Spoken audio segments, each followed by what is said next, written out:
Il était 3 souris, l'une s'appelait Primaire, l'autre Travers et la dernière Motivation. Les journées de ces 3 rongeurs étaient en tout point identiques. Primaire optimisait toujours tout. Son temps, manger sainement, faire suffisamment d'exercice pour garder une forme relative, se promener pour ne jamais perdre de vue les coins délicieux de verdure et de grains succulents. Elle ne faisait que des choses qui pouvaient la servir convenablement. Travers était, contrairement à sa sœur, un souriceau bien gras. Il ne songeait qu'au plaisir, et ce qui l'ennuyait était reporté pour lui laisser tout le loisir de faire ce qui lui plaisait. La dernière petite souris, Motivation, avait de l'énergie à revendre et désirait sans se lasser tout changer. Mais elle se heurtait à chaque fois à la mauvaise volonté des 2 autres.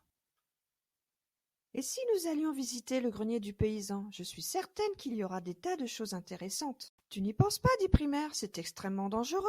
Et puis, nous avons tout ce dont nous avons besoin.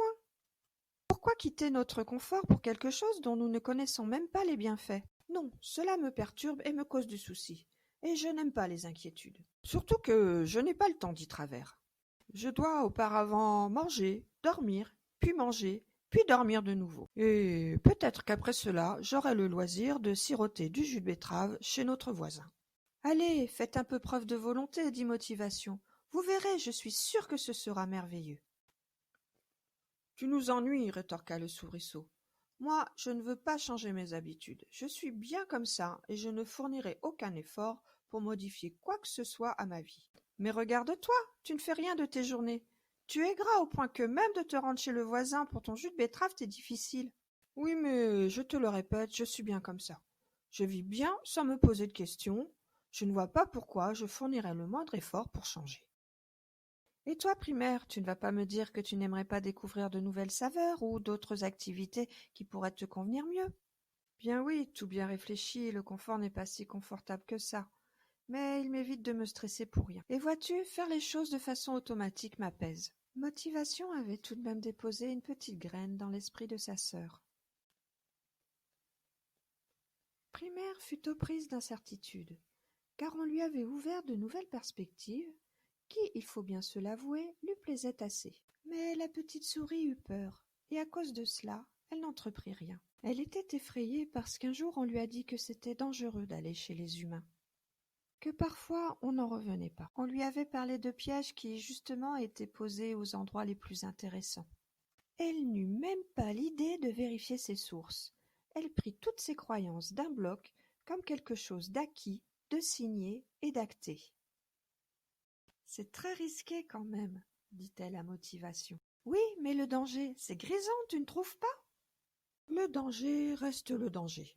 Vas-y voir toi d'abord, ensuite tu me raconteras. Et je réfléchirai de nouveau à la possibilité de changer quelque chose dans mes habitudes, bien qu'elles me conviennent tout à fait ainsi. Vous n'êtes vraiment que 2 petites souris bien sottes. Vous passez à côté de vos vies. Il y a tellement de choses à observer dans le monde. Et vous restez là, l'une parce qu'elle est confortable, et l'autre qui croit tout ce qu'on lui dit. Nous ne vivons jamais la même chose que nos voisins.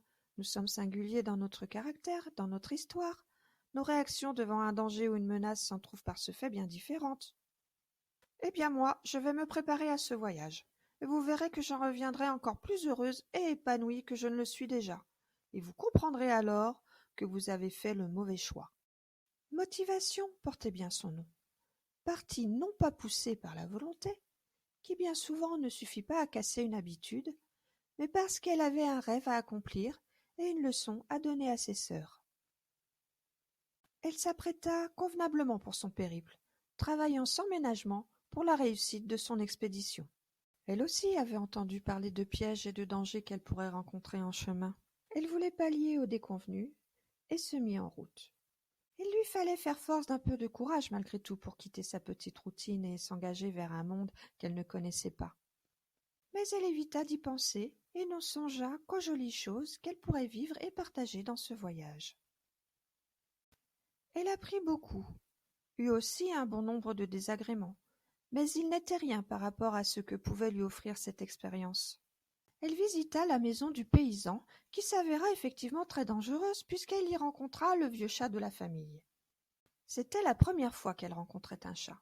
Au début, elle ne s'en est pas méfiée, mais lorsque ce dernier l'attrapa par la queue, elle eut la plus belle peur de sa vie. Elle réussit à s'enfuir et fit preuve de résilience en changeant la direction de son voyage. Son choix fut arrêté à la grange, car tout y était parfait. Le grain foisonnait et parfois elle discutait avec quelques poules qui passaient par là. En hiver, il y faisait bien plus chaud que dans les champs. Il lui fallait juste faire un peu plus attention au temps des moissons. Ce voyage lui avait enseigné beaucoup, beaucoup de choses et lui laissait tant de souvenirs pour étoffer ses rêves. Elle était si accomplie qu'elle en oublia son frère et sa sœur, lesquels imaginèrent à tort qu'elle avait dû trépasser en se faisant prendre dans un piège. Car elle ne revint plus. Cette pensée les consolida dans leur peur du changement. Aussi Primaire poursuivit sa petite existence sans relief, tristement, avec un léger regret au fond du cœur. Et si Travers continua de manger et de dormir, et mourut sans avoir vécu.